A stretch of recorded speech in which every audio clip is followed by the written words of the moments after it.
विवाह जब से पुनर्विवाह की बात चली है तब से रमा अनुज सोच रहे थे कि शादी करें या ना करें, लेकिन जब से जयश्री को देखकर आए हैं विवाह ना करने का ढूंढ निश्चय डांगा मोल हो रहा है। अभी 1 साल ही बीते हैं पत्नी सुनंदा के देहांत को। उस समय तो निश्चित कर लिया था कि अब पत्नी की जगह किसी को नहीं देंगे। वो सोच नहीं पा रहे थे कि क्या करें। उन्होंने अपने दोस्त की सलाह लेने की सोची। करीबी मित्र होने के साथ ही समझदार और सुलझा व्यक्ति था वो। यार बड़ी दुविधा में हूँ, दोबारा विवाह करूँ या ना करूँ, झिझक के साथ रामानुज ने पूछा। दोबारा नहीं रामानुज, तिबारा। अपनी बालिका बधू को क्यों भूल जाते हो? और मैं तो कहता हूँ फिर शादी करने से अच्छा अपनी बालिका बधू को ही ले आओ। भरी लड़की है, तुमने त्याग दिया तो बेचारे भाइयों की चाकरी करती है, कभी तो उसकी सुध लो। रामानुज चिढ़ गया, बेकार ही इसकी सलाह लेने आया। अब उस पागल को घर लाऊं जिसका चेहरा तक नहीं देखा कभी, जिससे सालों पहले नाता तोड़ दिया है। जानकी नाम था उसका। 14 साल की उम्र में ही बाबूजी की जिद के आगे बाल विवाह की परंपरा की बड़ी चढ़ गए थे रामानुज। जानकी भी अभी 13 साल की थी। इसकी गौना 4 साल बाद रखा गया। रामानुज खुश थे कि जानकी नाम का फंदा 4 साल तक गले से छूट गया। वो जी जान से पढ़ाई में लग गए। इसी बीच बाबूजी का देहांत हो गया। माँ पहले ही चल बसी थी। बाबूजी कभी कभी जानकी की सुध ले आते थे, पर उनके देहांत के बाद तो रामानुज ने जैसे उसे भुला ही दिया था। 5 साल बाद जब उनकी जानकी के पिता ने गौने की बात कही तो रामानुज ने अभी नहीं कहकर टाल दिया।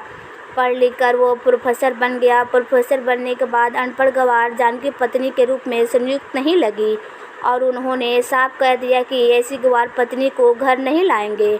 कि लड़कियां देखने के बाद सुनंदा को पत्नी के रूप में चुना। अमीर घराने की सुनंदा पढ़ी लिखी और सुंदर थी। सुनंदा ने कभी घर गृहस्थी काम नहीं किया था, इसलिए नौकर लगवा दिया। इधर जानकी के बारे में कभी कभार सुनने को मिलता है कि उसका मानसिक संतुलन गड़बड़ा गया है। दिन भर पूजा पाठ में घर के कामों में लगी रहती है, किसी से मिलना जुलना नहीं है। लेकिन रामानुज को कोई फर्क नहीं था। वो तो सालिकदार पत्नी सुनंदा को पाकर खुश थे, लेकिन उनकी खुशी को शायद जानकी की आग लग गई। सुनंदा इतनी बीमार हुई कि उसकी मौत हो गई। रामानुज अकेले रह गए। 1 साल बीत गए। फिर लोगों ने सलाह देते शुरू कर दी कि अभी उम्र ही क्या है, कोई संतान भी नहीं है, वंश कैसे चलेगा? और दोबारा विवाह का जिक्र चलने लगा। खैर रामानुज के दोस्त की सलाह पर सोचा कि जानकी को ही वापस बुला लिया जाए। वैसे तो आएगी नहीं, अगर आए तो ऐसा सख्त व्यवहार करूँगा कि 2-4 दिन में ही भाग जाएगी। दोस्तों के बीच भी अच्छा बन जाऊँगा और पागल के साथ निभाना नहीं पड़ेगा। जानकी की लेने नौकर को भेज दिया कि नौकर के साथ शायद वो ना आए। शाम को जब कॉलेज से लौटे तो एक स्त्री पानी को गिलास लेकर आई। रामानुज अचंभित थे। चाय बनाऊं? लेकिन वो कुछ नहीं बोले। मैं जानकी हूँ, शायद आपने पहचाना नहीं मुझे। हाँ हाँ ठीक है, आवाज़ में थोड़ी सख्ती लाकर कहा। मैं चाय लाती हूँ, पी ले, थकान दूर हो जाएगी। और वो रसोई में चली गई। रामानुज दंग थे। सुनंदा जब तक जीवित रही चाय तो दूर कभी पानी तक नहीं लाई। कॉलेज से लौटने पर सारी जिम्मेदारी नौकरों ने संभाली थी। जानकी चाय ले आई। रामानुज चाय पीकर घर से बाहर निकल गए। देर रात जब लौटे तो जानकी सोफे पे बैठी इंतजार कर रही थी। देखते ही बोली, हाथ मुँह धो लीजिए, खाना लगा देती हूँ। क्यों, नौकर नहीं है क्या घर में? मैंने उनसे खाना मंगवा लूँगा, तुम्हें परेशान होने की ज़रूरत नहीं है। पति को खाना नौकर परोसे, ऐसे संस्कार नहीं है मेरे घर में। इस तरह का संस्कार देखने का कहाँ मिला था। बचपन में ही उनकी माँ गुजर गई थी और पत्नी सुनंदा को बनाव श्रृंगार से फुर्सत नहीं थी। वो खाने बैठ गए। खाना बहुत ही स्वादिष्ट था। अभी तक तो नौकरों को हाथ का खाना ही खाया था। वो खाने की तारीफ करना चाहते थे, लेकिन नहीं की। कहीं जानकी को ये ना समझ ले कि हमारा नाता जुड़ रहा है। चुपचाप सोने चले गए। सुबह जल्दी ही निकल गए ताकि उस पतिव्रता से सामना ना हो। रात में घर आए तो जानकी प्रतीक्षा में बैठी हुई थी। तुम क्यों खाने के लिए मेरा इंतज़ार करती रहती हो? नौकर है ना, रामानुज ने कहा। मैंने नौकरों की छुट्टी दे दी, मुझसे बिना पूछे। आपकी पत्नी हूँ, निर्णय लेने का अधिकार है मुझे। रामानुज खींच गए। ये तो बेवजह ही अधिकार जताने रही है। रात भर सो भी नहीं पाए ठीक से। सुबह चाय लेकर वो सीधे बेडरूम में आ गई। तुम क्यों आए? चाय देने। और क्या मैं आपके कमरे में नहीं आ सकती? ठीक है, रख दो, चाय मैं पी लूँगा। आप मुझसे नज़रें चुराकर क्यों बात करते हो? इतनी बुरी शक्ल नहीं है मेरी। कहते हुए खिलखिलाकर हंसते हुए बाहर चली गई। पहली बार उसने जानकी की तरफ नज़र उठाकर देखा था। वो वैसी बिल्कुल नहीं थी जैसे सोचकर उसका परित्याग किया था। सुंदरता में सुनंदा से 21 थी और उसका रहन सहन सलीकेदार था। हाँ, उसने सुनंदा की तरह मेकअप नहीं पोत रखा था, लेकिन सादगी में भी सुंदर थी वो। अगले ही पल रामानुज ने सोचा, उसे क्या, वो क्यों उसके बारे में इतना सोच रहा है? वो चाहे जैसी दिखे। कमरे से बाहर आए तो घर बदला सा लगा। पूरा घर अगरबत्ती की खुशबू से महक रहा था। शायद अभी जानकी पूजा से उठी थी। यूं ही धीरे धीरे 1 महीने गुजर गए। रामानुज का व्यवहार जानकी के प्रति कठोर नहीं रहा, लेकिन वो हमेशा शांत रहती। लेकिन अब जानकी की उपस्थिति उन्हें बुरी नहीं लगती। सच पूछो तो घर क्या होता है, जानकी के आने के बाद ही पता चला।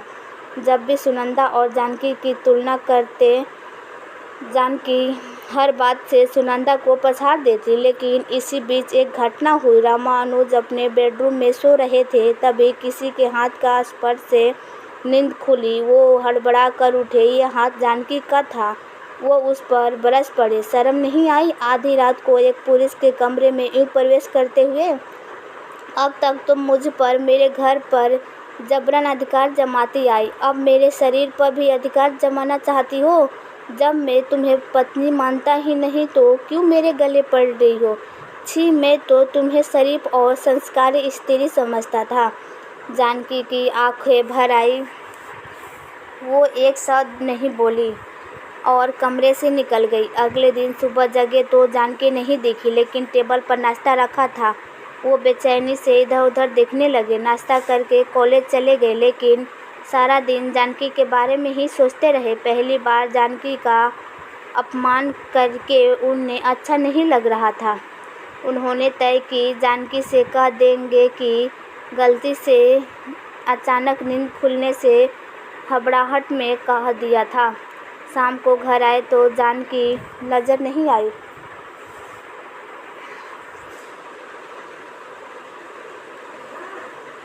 तभी नौकर पानी लेकर आया। अरे तुम कब आए? मालकिन ने बुलवा लिया कि वो जा रही हैं आपका ख्याल रखने के लिए। मैं आ जाऊं?